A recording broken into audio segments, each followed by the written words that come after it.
Buenos días, este es el tercer video relacionado con el software HEC-RAS y trata la temática de la socavación del cauce.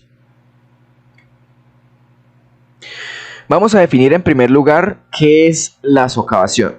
Entonces, básicamente esta se define como un fenómeno donde se remueven materiales del fondo y de los márgenes o laterales del cauce debido a la acción erosiva del caudal, es decir, se transporta material del lecho y de las orillas producto de esa acción erosiva del flujo del agua. La ocurrencia de crecientes extremas conduce a estos procesos de socavación en los cauces. Y también pues sumado a esto pues factores de índole hidráulica y geotécnica, convirtiendo a la socavación en una de las causas más comunes de los daños que se presentan en cauces, ríos, quebradas, canales, etc.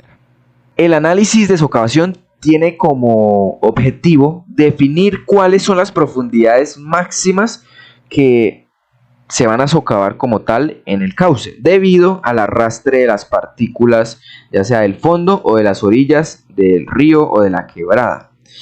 Para determinar esta socavación es necesario tener la siguiente información. En primer lugar, la sección transversal del cauce, donde se indique el nivel del agua para un caudal de diseño claramente asociado a un periodo de retorno.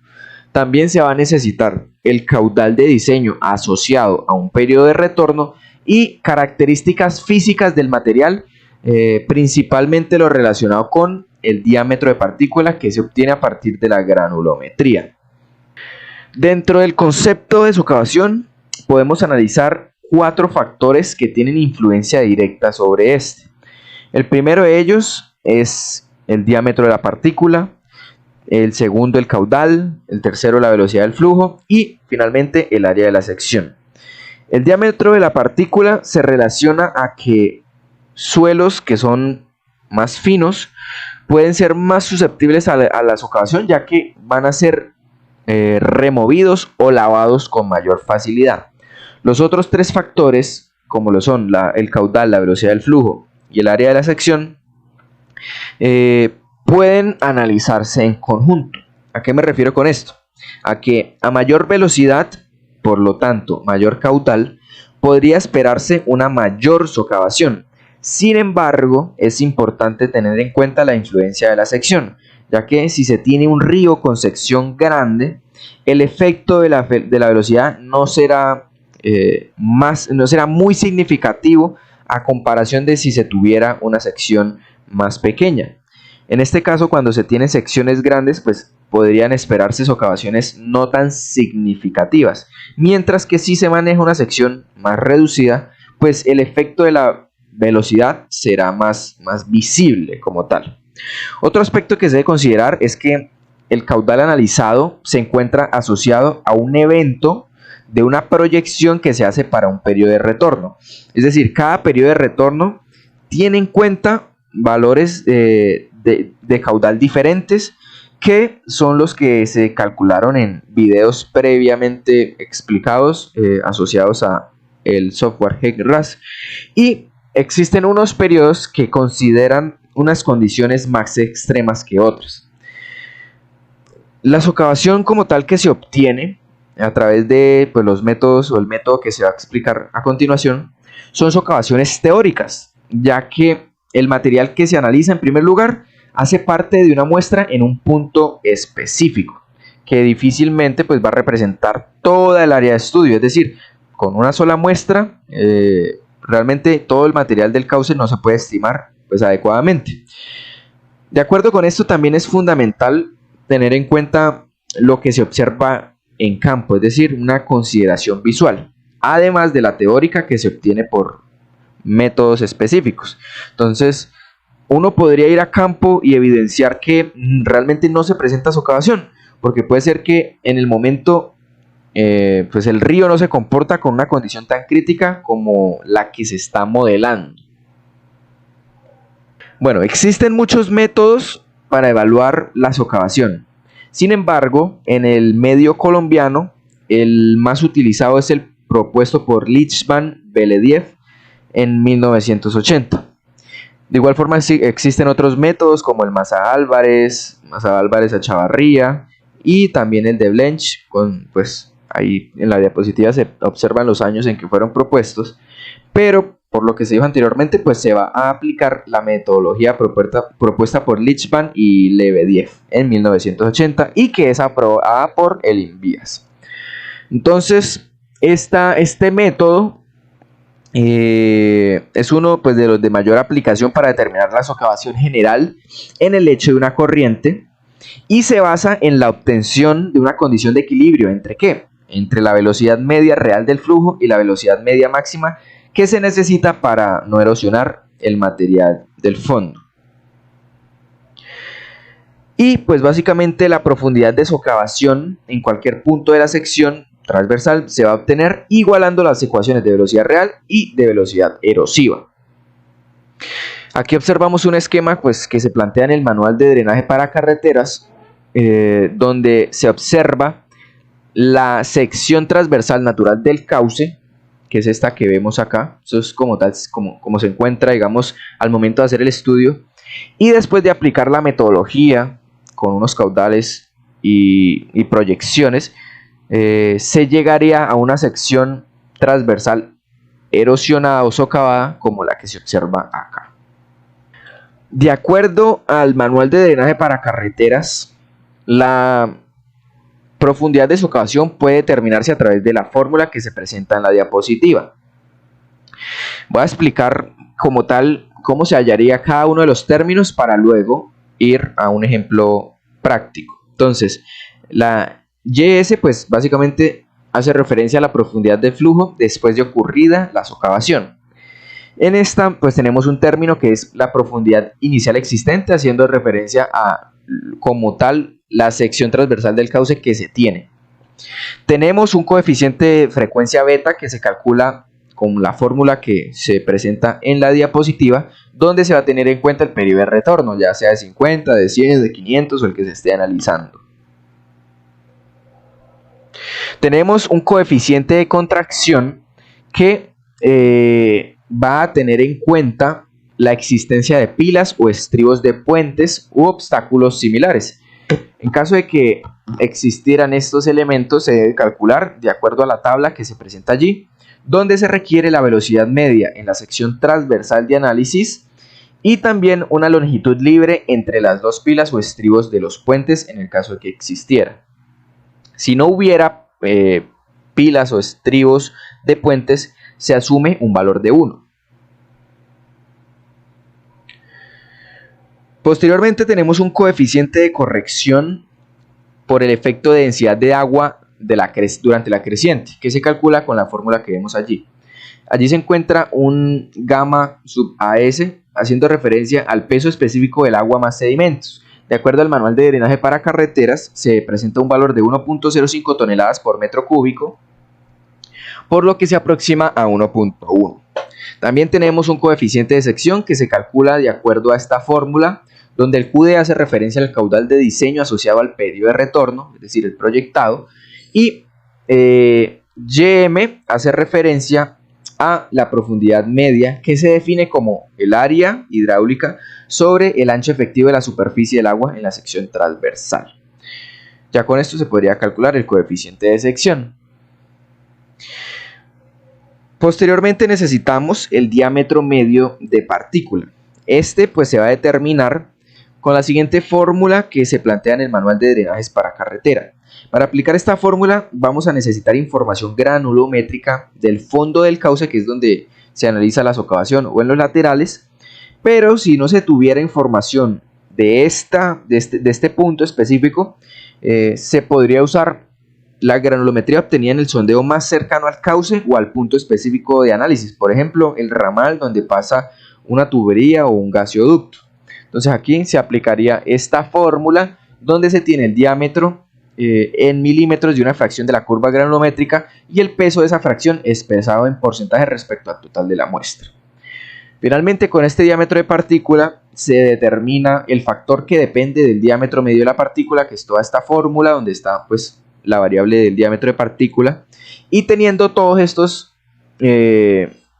todas estas variables, se calcula la YS con la fórmula presentada anteriormente, que es esta que vemos aquí, y teniendo esa profundidad de flujo después de ocurrida la socavación, lo que se hace es restar la profundidad de flujo después de socavación con la profundidad inicial de flujo, YS menos Y sub 0, y se obtiene como tal el perfil de la sección socavada.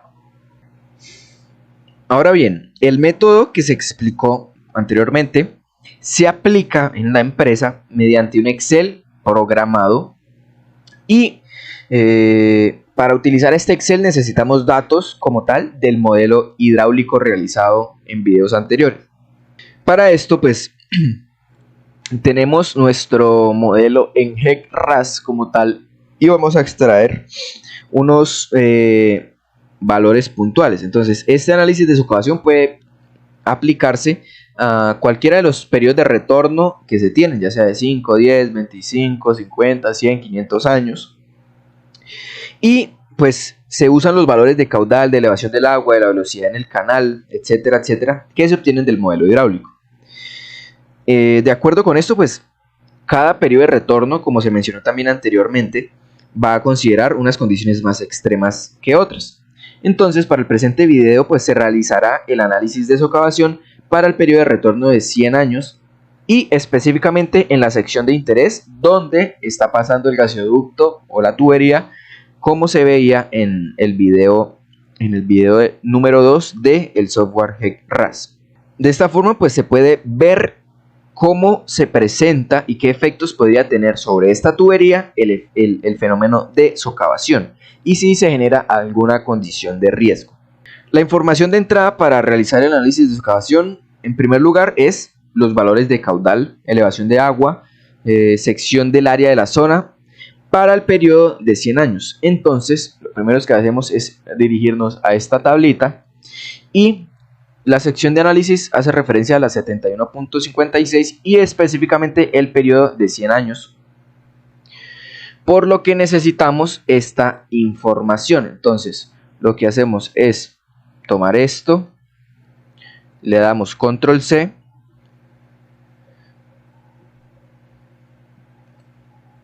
y lo llevamos para el Excel. Este es el Excel como tal que vamos a trabajar, donde está todo el método programado y vamos a tener los datos para el periodo de retorno de 100 y aquí donde se van a realizar los cálculos. Entonces aquí tomamos y pegamos los datos que nos trajimos de allá, donde está el caudal, la pendiente, velocidad, etcétera. Posteriormente se requiere información del terreno como tal, es decir, de la geomorfología de la sección, ya que a partir de esto se va a determinar qué tanto material se va a remover. Entonces para esto volvemos al software, pero utilizamos la Geometry Data y la sección de análisis, que es esta, y le damos en Cross, señalamos y le damos en Cross Section, y vamos a utilizar como tal los datos de la sección, la elevación de la sección, que son estos puntos negros que vemos. Entonces los seleccionamos, control C, y nos dirigimos a esta opción, a esta pestaña de TR10, y le damos control B. Allí se pegan y posteriormente necesitamos ubicarlos en estas celdas, ya que son las que la tabla de arriba selecciona. Entonces le damos, podemos seleccionar solo los datos que necesitamos y le damos en transponer.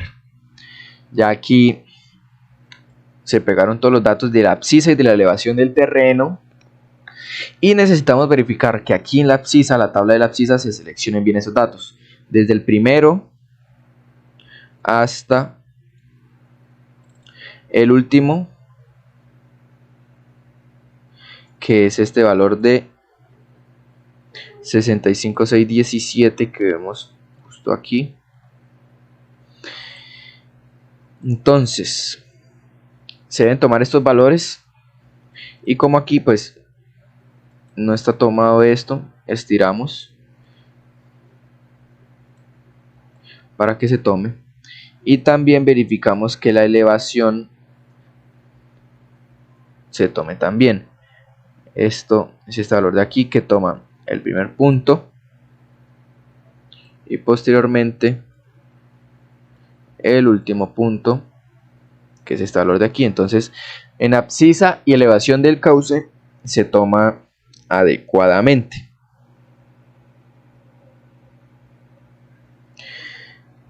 Este es el periodo de retorno que se está analizando, que es el de 100. El caudal es el que se añadió en la pestaña anterior, lo toma, igual que el área de la sección y el ancho libre. Así como también el nivel de agua máximo, como el WS como tal, para el periodo de retorno. Altura media, pues ya son fórmulas que expliqué en las diapositivas, donde toma pues el área y la divide en el ancho. Luego viene la velocidad, que también es dato extraído como tal del RAS. Y llegamos al diámetro de la partícula. Para esto pues vamos a utilizar el sondeo más cercano al cauce y vamos a aplicar la fórmula que presenté en las diapositivas. De acuerdo con esto, el sondeo más cercano sería el BS-S2M7. Ya de acuerdo a cada proyecto, pues se utiliza granulometría, ya sea del fondo del cauce o de un sondeo cercano y que pues pueda ser representativo de las condiciones que se tienen.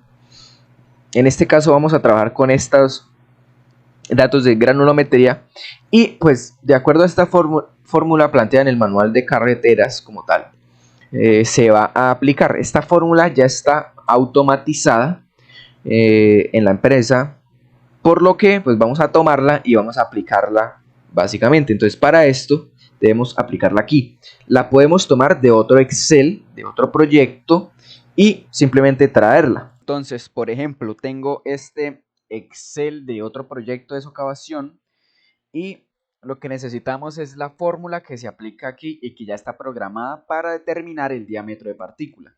Entonces, como vemos, esta fórmula aplica la multiplicación de un diámetro con el peso retenido para cada fracción, como se explicó en las diapositivas de la fórmula.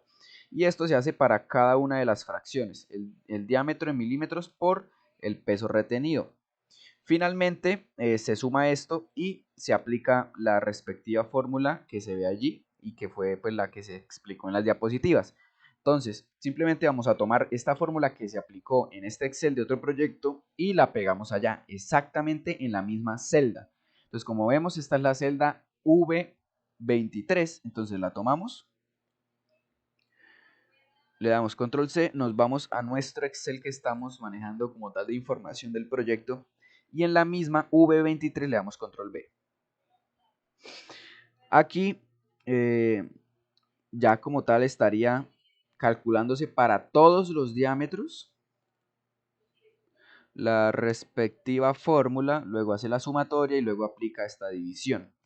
Según esto, este valor de acá sería el diámetro de partícula del material que se está analizando. Entonces lo vamos a copiar, nos vamos para el Excel de socavación y lo escribimos aquí. Entonces dio 11.68, que fue pues el valor que nos dio para acá. Y ya con esto pues estaría ingresado el diámetro de partícula. Una vez teniendo definido el diámetro de partícula, se procede a calcular el factor que depende del diámetro, que es con la respectiva fórmula que se explicó anteriormente. Posteriormente se define el coeficiente de contracción, en este caso es 1 porque se considera que no se tienen estructuras como puentes en la zona. Si existieran estas estructuras debería calcularse con esta tabla. Luego se calcula el coeficiente de sección con la respectiva fórmula que también fue explicada anteriormente. Posteriormente el coeficiente de frecuencia. Aquí el peso específico del agua más sedimentos pues se definió previamente como 1. Se calcula con base en este peso específico el coeficiente de corrección por densidad de agua y se determina una profundidad inicial del flujo, que pues es la misma profundidad como tal del cauce. Y esto pues es como tal para todos, todos los puntos de la sección. Posteriormente se define la profundidad del flujo después de socavación, que es con la fórmula que se presentó en las diapositivas, que es esta que podemos ver aquí. En esta diapositiva. Y se define la altura socavada como tal, que pues básicamente es ys menos y sub 0. Y pues en estos valores se ve 0, pero si se mueve uno para allá, pues ya empieza a tomar ciertos valores. También calcula una velocidad de socavación. Y el nivel del fondo, pues es como tal el cauce, el fondo del cauce menos la altura socavada. Y finalmente se define en esta parte la socavación máxima, que pues va a ser el valor mayor o máximo de socavación que se tuvo en toda la sección, de acuerdo a los valores que se calcularon aquí. En este caso dio una socavación de 0.63.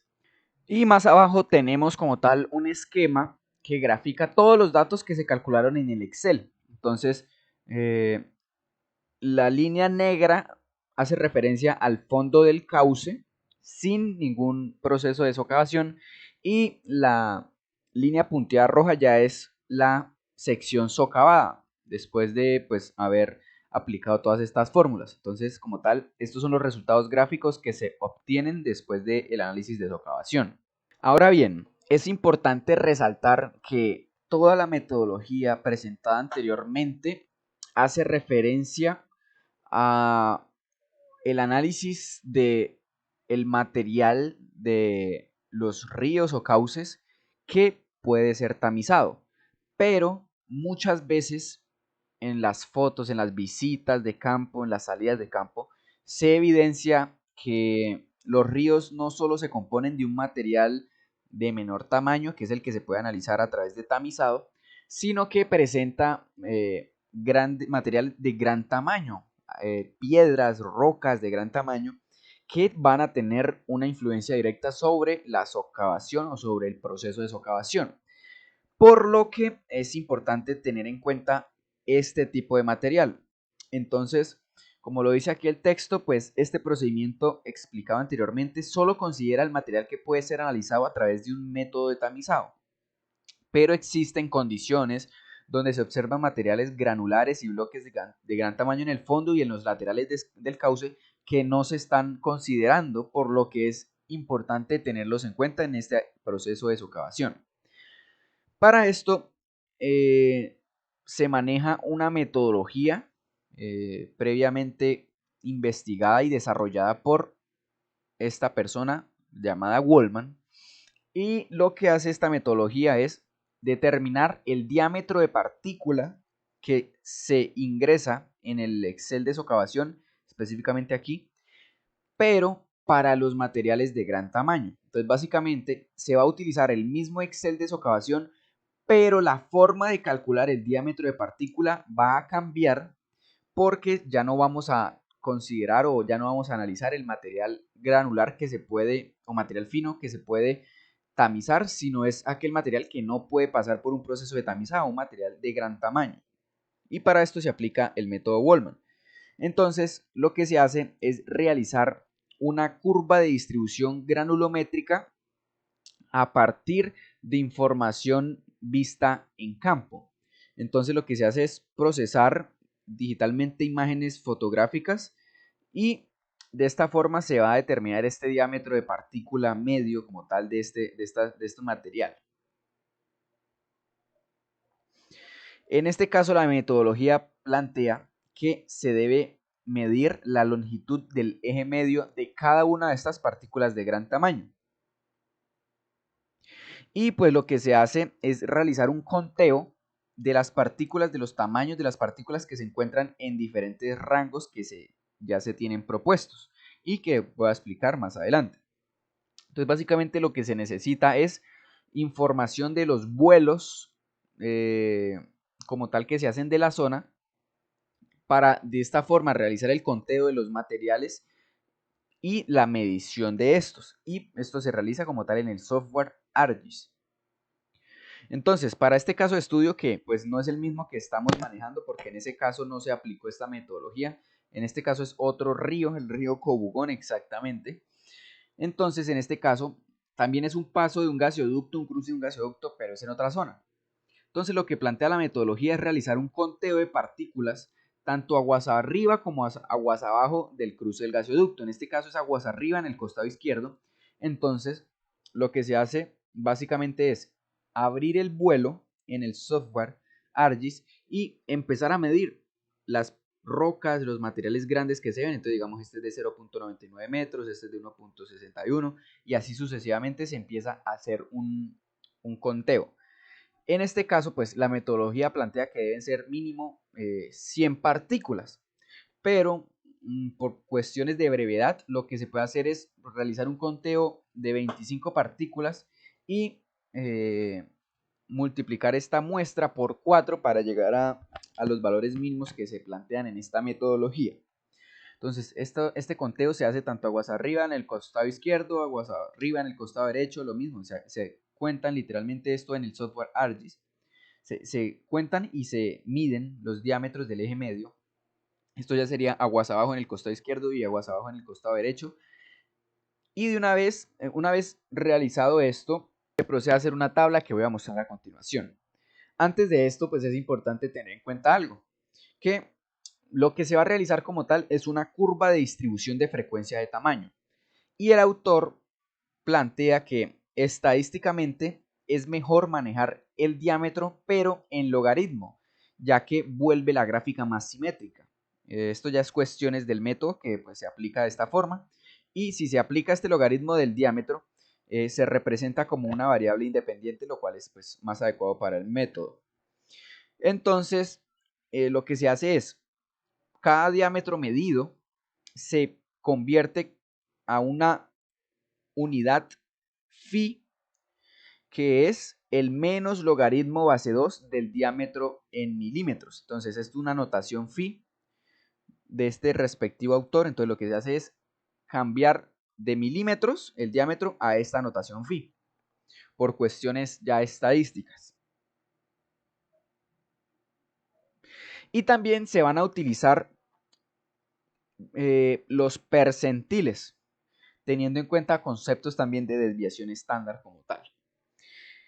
En el método lo que se calcula es una medida de tendencia central. Básicamente se calcula el diámetro medio que pues, va a ser determinado a través de esta curva de distribución de frecuencia. Y como tal este diámetro medio representa una medida útil de tendencia central, haciendo énfasis en el tamaño más abundante, que es a lo que nosotros nos interesa como tal, el tamaño más abundante que hay en todo este cauce.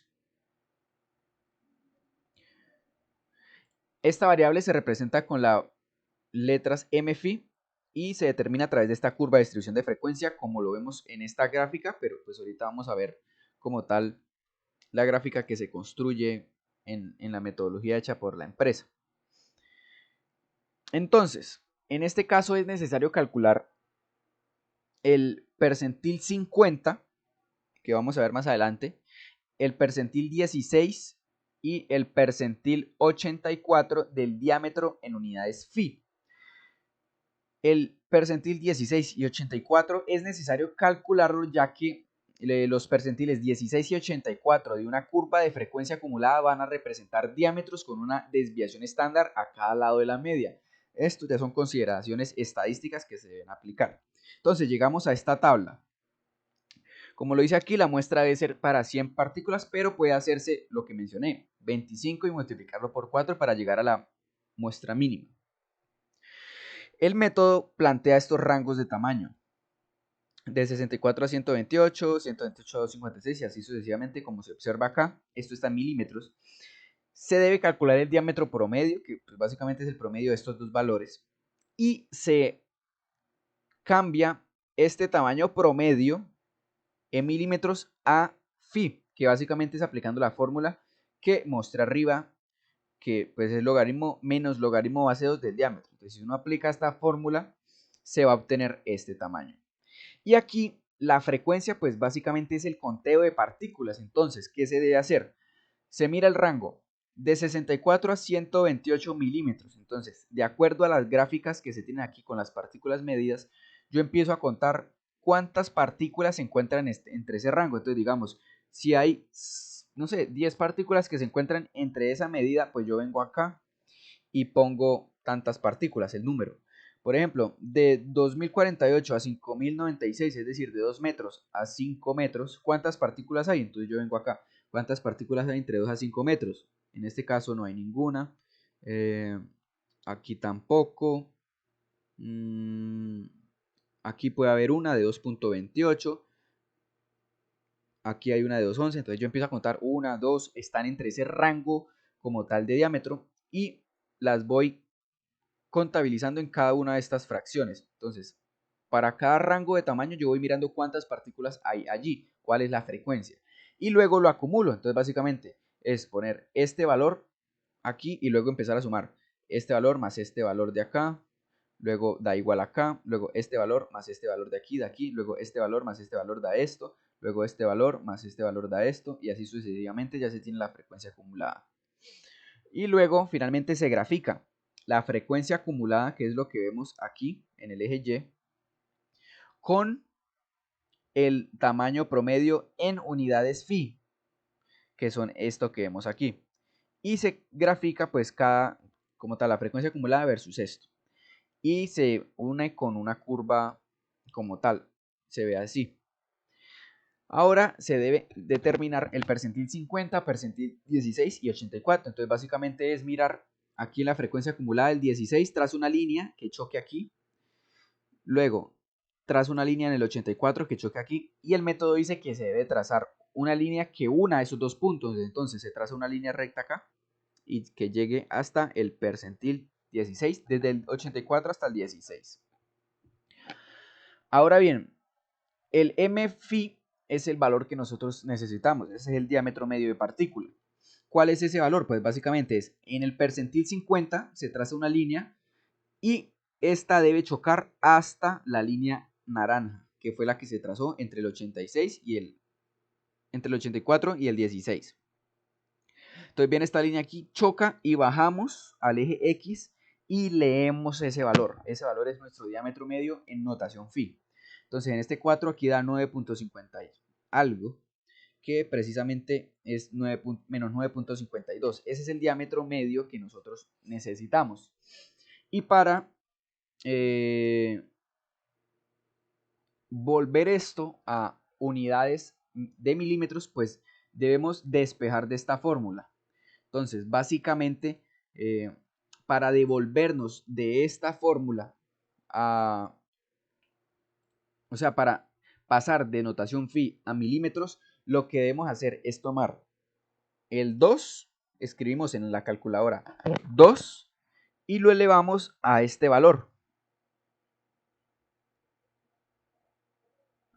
pero en positivo, 9.52. Entonces, básicamente es eso, escribir el número 2 en la calculadora, lo elevamos al valor en unidades phi, pero positivo, 9.52. Si hacemos 2 a la 9.52 nos da el valor de 734.19.